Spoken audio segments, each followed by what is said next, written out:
crafting the most beautiful watches can have a serious impact on your health. Welcome, I'm Olivier Girard, ergonomist, posture therapist, author of the Posture Manual.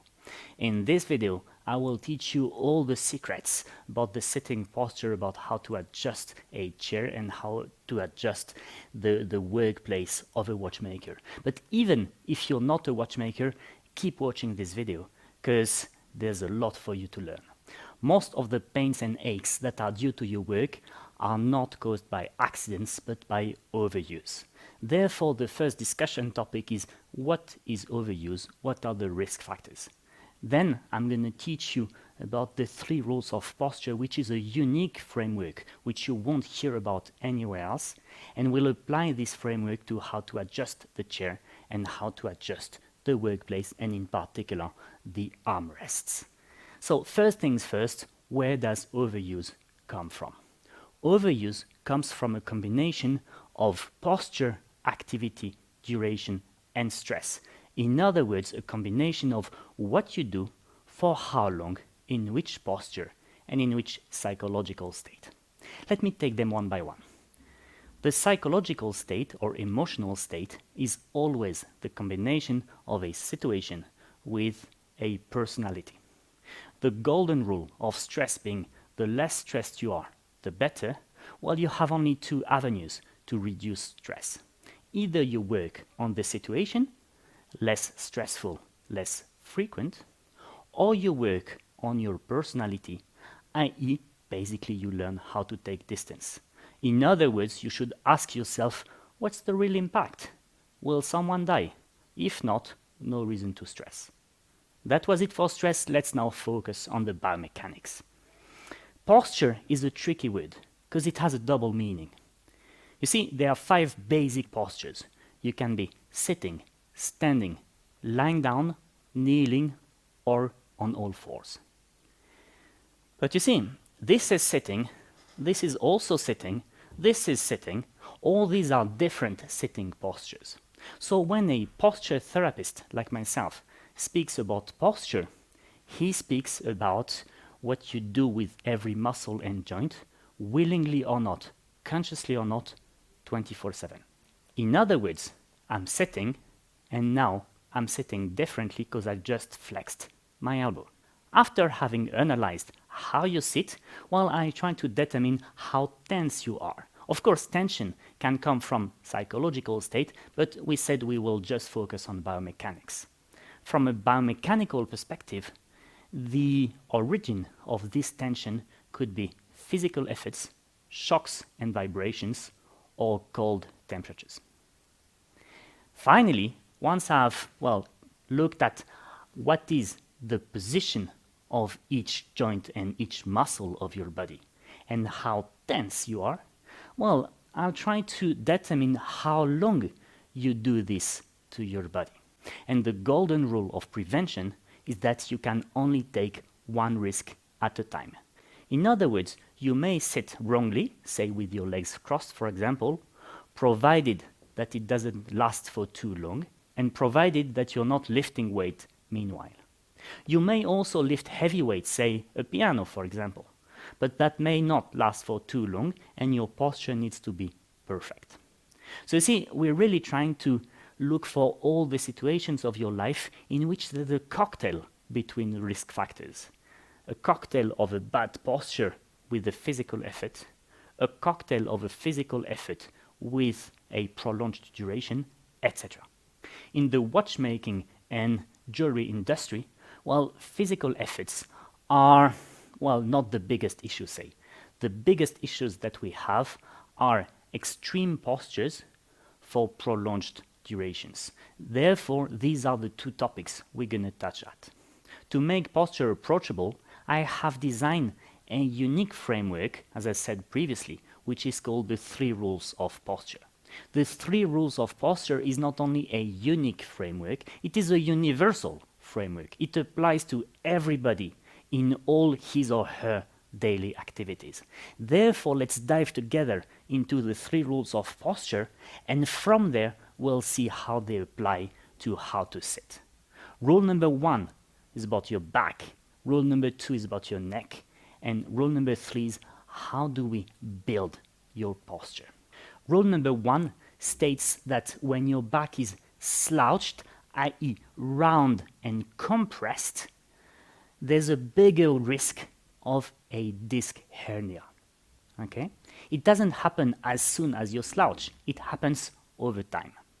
What happens every time you slouch is the following. You see, as soon as my back will go round, the neck and shoulders will be projected forward. Why? Because the mid-back has shifted backwards, therefore something else needs to compensate and move forward.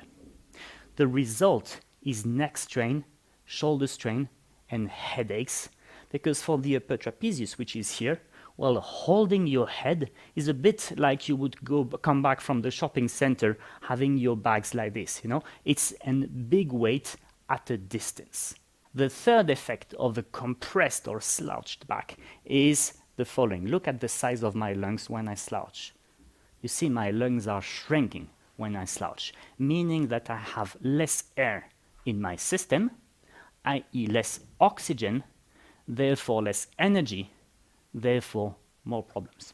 So rule 1A states that for every activity which is prolonged, frequent, or hazardous, your back should not be slouched. 1B says, yeah, but wait a sec. You don't want the back to be hollow either. When your back is hollow, what happens is the following. There's a lot of pressure on the intervertebral cartilage, and this will result in quicker overuse of the cartilage, which is called osteoarthritis. Furthermore, there's a lot of muscle strain in the muscles that run along your spine, and this muscle strain, if sustained, will become painful. Reason number 3 why you don't want your back to be hollow has not much to do with making watches, but it's still relevant for you to know, is when your back is hollow like this, your pelvic floor muscles are loose. And therefore, if you have a physical effort, whether lifting weights or being pregnant, the result will be incontinence. So 1A, your back shouldn't be slouched. 1B, you don't want it to be hollow either. And 1C states that you don't want the back to be twisted either. There are 4 ways to twist your back. Here, my back is twisted from below. There's more weight on one foot than on the other. It can also be because I have a leg which is shorter than the other one. This now is twisted from the middle. You see, I destabilize the pelvis. It could also be the result of having a big wallet in my rear pocket. And this is twisted from above. That can be typical when you drive your car. The fourth possibility, say, to twist your back is extremely relevant to the watchmaking industry. It is about turning, about torsion. And every time you look at the watch with one eye only, you see that your neck turns. So to cut a long story short, rule 1 states that for every prolonged, frequent, or hazardous activity, the back should neither be slouched, nor hollow, nor twisted. And the $1 million question is, okay, Olivier, what's left? Well, what's left is often what people call stand up straight, sit up straight. This is a big mistake. Why? Because if you think sit up straight, immediately you're going to go like this, which is called hollow. Don't ask me why straight creates hollow. I have no clue. I just observe. Therefore, if we don't want that, well, we need to do something else. We need to say something else to ourselves and to other people. And the word that I would suggest to use is flat back. You see, when I'm in the middle, which we're going to go into more detail later, I feel here in the lumbar vertebrae that there's some kind of a flat shape. That doesn't mean that there's no curvature in my spine or that my spine is rigid. It just means that the curvatures are controlled and that here doesn't feel neither hollow, nor round, nor twisted. Rule 2 is way shorter than rule 1. It just states that you will never have health issues due to the fact that your neck is too relaxed. a too relaxed neck does not exist. Why? Because your neck is full of pipes, and if you have neck strain, well, it's kind of the same as if you try to water your garden with the foot on the hose. It doesn't go so well. Therefore, Rule 2 states that your obsession should be to do everything you can to relax your neck at all times during all your activities. Therefore, the next question is, okay, but where does neck strain come from? It comes from 5 head factors and 4 elbow factors. The 5 head factors are deep neck flexion. Deep means your neck flexes more than 20 degrees. So this is typically when you're on your smartphone. It also comes from neck extension or from forward head posture, which is, you know it from my other videos, the mother of all neck pains and headaches. Factors number 4 and 5 are everything which are related to asymmetry, which is rotation and lateral flexion. So these are 5 head factors. Let's dive into the 4 elbow factors. My elbows will be comfortable between 0 and 20 degrees sideways, as well as 0 and 20 degrees forward. Spreading my elbows more than 20 degrees to the side or more than 20 degrees forward will therefore result in neck strain. But pulling the elbows backwards will also create neck strain, which is the reason why I'm absolutely against the posture correctors. And the last elbow factor is when you pull your elbow upwards, for example, because you lean on your elbow. So you see, the traditional watchmaking posture, like this, is definitely a source of neck strain because your elbows are spread to the side, because the neck is twisted, because you adjust the focus with forward head posture. And this is what we have to try and, well, maybe not fix, but at least minimize. With rules 1 and 2, you now know everything about unhealthy backs and unhealthy necks. But you don't know how to resolve these new issues. That is why we have rule number 3. Rule number 3 is the rule of the architect. The rule of the architect observes that your body starts on the ground and tries to go against gravity. So you, as the architect of your own body, will have to lay the floors one after the other, moving upwards so that you reach a stable and healthy posture. So now that you know everything about the fantastic world of the 3 rules of posture, let's apply them to how to sit. Today, so far, we're just talking about how to sit on a normal chair. This is common to office workers, watchmakers, and we could say even taxi drivers or anybody who sits or who eats or watches TV. I have a very adjustable chair today. Not all chairs are that adjustable, but you will try to approach what we do with this one with your own chair. Let's start with floor number 1, which are the feet. We'll try always to go into contrasts and see, okay, what happens if I do this? What happens if I do the other way around? What's the conclusion? So I'll have my feet far forward and observe that my back wants to slouch. There's logic behind this. If some weight goes forward, while some other weights need to move backwards so that I stay in balance. Therefore, with my feet forward, I increase the risk of a disc hernia and I worsen forward head posture. If now my feet are under the chair, my back tends to hollow, which speeds up osteoarthritis. If I want neither one nor the other, well, you see that the best position for my heels is when they're right under the knees. Some people will tend to have their knees closer to each other than their feet are. This will tend to hollow your back. Many others will have their knees widespread and the feet together, and this makes them slouch. So you see, you really want the distance between the feet to be the same as the distance between the knees. Therefore, you may either sit like this, or sit like that, or sit in any position between the two, provided that the feet and the knees always follow each other. So at this stage, that has nothing to do with the adjustments of the chair. I'm just trying to have the heels under the knees. Now, what could influence the knee angle? That could be the height of the chair. I'll raise the chair to the maximum and we'll see what happens.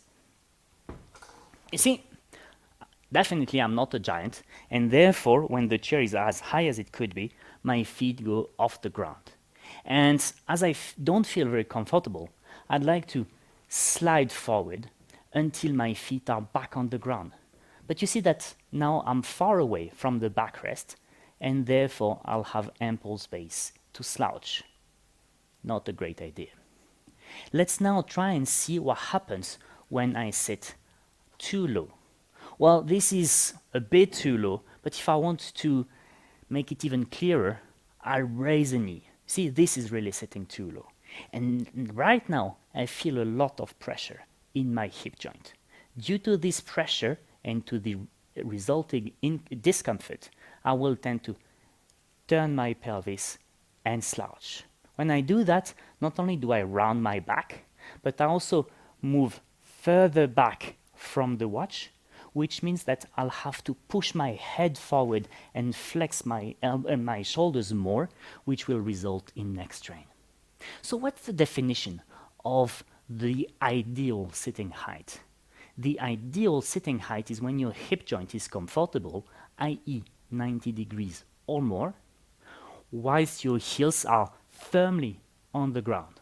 How do I look for the best sitting height? Well, I put the chair too high, sit back into the chair, and I lower the chair until my feet are firmly on the ground. And you see that on this type of chair, I observe that my knees form an angle of 90 to 95 degrees.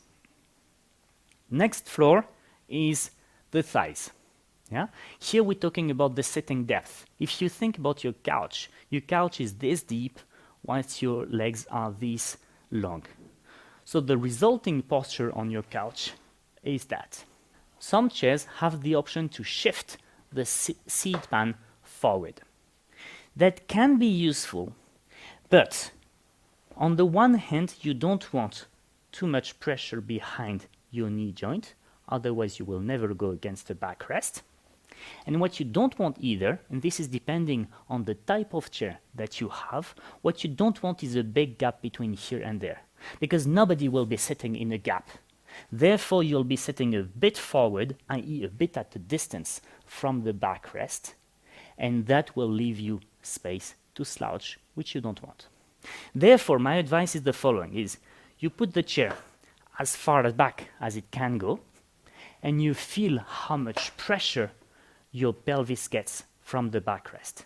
And then if you feel that you have too much space here behind your knee, meaning more than one fist, well, you may push it forward one click after the other, provided that there's never less pressure from the backrest behind your belt. One floor upwards, I'm at pelvic level. What I'll do is I'll sit on my sitting bones to feel what the pelvis does in different sitting postures. So you see, first I'll slouch, and I observe that when I slouch, the sitting bones move forward. When I roll on my pelvis and I let my spine go with it, at some point I arrive here where I have maximum pressure of my sitting bones on my hands. This is called a flat back. If I go too far forward, my back hollows. You see, here it's hollow, and the sitting bones are behind me. I therefore just need to go back onto the sitting bones, and my back is flat again. There's another way to diagnose this. Well, I will slouch, and if you palpate in your lower spine, you can feel the tips of the vertebrae protruding. When you turn on your pelvis, at some point, you will see that right when you arrive on the sitting bones, the tips of the vertebrae just disappear. So basically here is like you have a crocodile that's out of the water. Here, it's just underwater, yeah? And here, it dives deep. you want the crocodile to be at the same level as the water. I don't feel the 3D, but it's just the limit. Now let me go a bit in greater depth as far as the torso angle is concerned. You see that I'm slightly forward. There's a biomechanical reason for this. Let's sit on the front edge of the seat pan and bring the torso backwards. When I'm here, if I don't touch the backrest, I feel that my abs tense up. Why do they? Well, because my whole structure is falling backwards, and therefore I need tension in the ropes being the abs, to prevent the torso from falling back. Let's close the eyes and come back forward.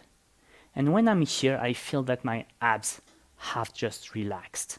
Why have they relaxed? Because the center of gravity of my torso has just come right on top of the foundations, and therefore I'm in balance. Therefore, it is completely normal that you feel slightly forward. Number one, because you are slightly forward. Number two, because you're probably more forward than you're used to. On this great chair, you'll see that there's an option which you really don't have on every chair. This option is the seat pan tilt. The seat pan can be tilted forward or slightly backwards. When the seat pan tends to be too much backwards, your sitting bones will roll back and make you slouch. When it's tilted forward, if it's tilted forward too much, well, that will hollow your back. So, say, the rule of the thumb is I want the seat pan to be more or less horizontal, and there can be two exceptions to deviate from that. Exception number one is if I work on the microscope. If I work on the microscope, well, having the seat pan slightly forward makes me closer to the microscope. Exception number two is if the chair is a bit too high for me and I don't manage to bring it lower because the gas spring is at the minimum, while tilting the seat pan slightly will help me have my feet back on the floor. That will help you for small height adjustments. If the height adjustment is too much, well, you'll need something else, which is called a footrest. This is therefore a neutral sitting posture. How long will I be able to stay in this position? Well, probably 2-3 minutes, and then Mother Gravity will bring me here. You see that Mother Gravity always will bring you in the same direction. It will always make you slouch, i.e., it will always make you tilt the pelvis backwards. If you don't want this to happen, well, as the architect of your own body, you need something solid here, behind your belt, where you feel the two bony protrusions here. This something is called the lumbar support. You see, it's a bit of a stupid name actually, because I'm not trying to hold the lumbar spine. I'm trying to hold the pelvis. Therefore, it should be called pelvic support, not lumbar support. But it's like this. Where do I adjust the lumbar support? In practice, here is how it looks. I will put the backrest or the lumbar support too high, sit deep into the chair, and lower the lumbar support until it stops by itself. It will stop against my belt. Okay? So when it stops, here I feel supported right behind my pelvis. The last function that we need to discuss is the adjustment of the backrest. I can unlock the backrest here and adjust the tilt resistance here at the back. If the backrest is here, you see that it brings me far away from my watch and I'll have to compensate for it. Sometimes you may feel that here you're way too compressed. So somehow you need to find somewhere the middle where your torso is slightly forward but you don't feel compressed in your organs. You can choose between locking the backrest, which I just did, or leaving it free, provided that when you loosen it, it doesn't either push you forward or let you go back. Okay? So when you loosen the backrest, it needs to be stable. That means that it's adjusted to your weight.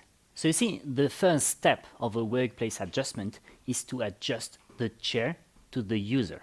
We make you comfortable on your chair, and therefore this is actually irrelevant what your job is. It's the same for a watchmaker or for an office worker. Only from now we're specializing the assessment, and now we're talking about crafting watches. The first thing we need to do is go to the workplace, and therefore we'll be talking about the distance to the workplace. Look, if I'm too far from my workplace, I will be flexing forward. Look what happens with a free backrest when I'm too close to the workstation. I'm going here, and suddenly, as my pelvis moves under the desk, while my shoulders have to shift backwards, so my back is rounding, and I'm having a seriously forward head posture, which is definitely gonna cause serious health issues. Therefore, what's the right distance to your workplace? You sit on your chair with your torso slightly forward on your sitting bones, and when here your eyes are on a virtual watch and your hands are on the watch, you're at the right distance. You see that there will always be somewhere like a hand between the front edge of the desk and your belly button. The next step will be to adjust the height of the workstation. This is really quite a tricky one, and this is really special for the watchmaking industry. If I'm looking at the watch from above and the desk is too low, I will kill my neck. You know, this is deep neck flexion. So what I'm going to do is I'm going to place a watch here on the desk surface, and I'm going to raise the desk until I feel that I can look at the top of the watch whilst having my neck reasonably comfortable. It will always be bending forward a little, but it should not be this deep neck flexion, which will damage your cervical spine. At this stage, we haven't done anything with the armrests yet. So my arms can be on my thighs, and I'm just looking at the watch, considering the angle of vision. Now I will adjust the armrests, and the goal is to have the armrests support my forearm, whilst the elbows are not too spread to the side, but the wrists are straight and there isn't too much pressure here under the carpal tunnel and forearm area. You see, my elbows would love to be here against my body, but if I do this, when I will work on my watch, my wrists will be bent, and this will create massive pressure in the carpal tunnel.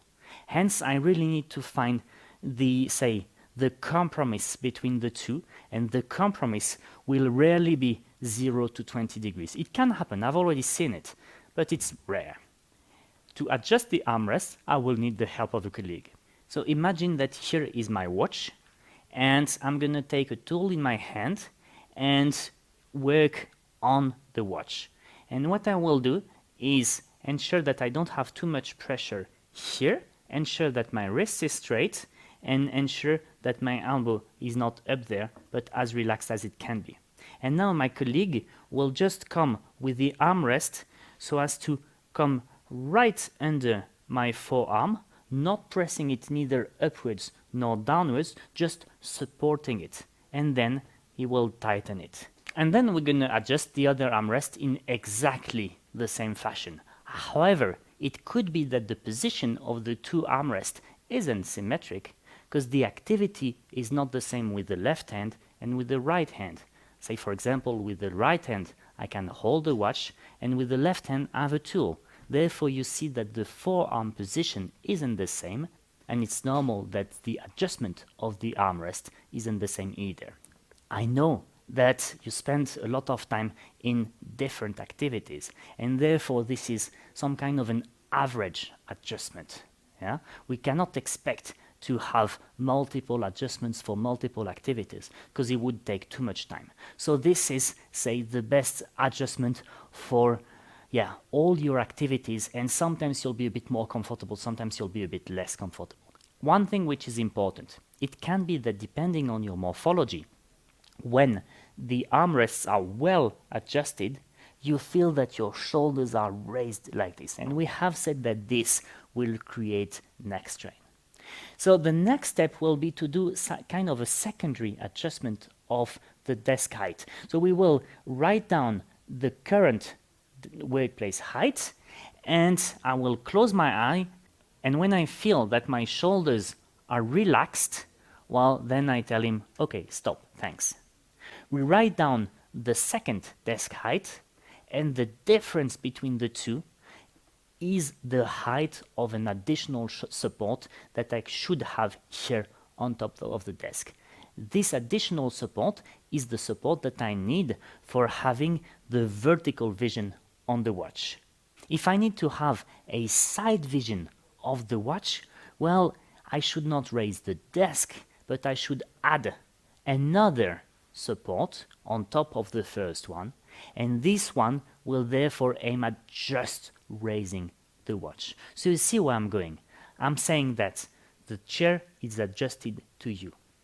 The desk is adjusted to your shoulders and to your angle of vision.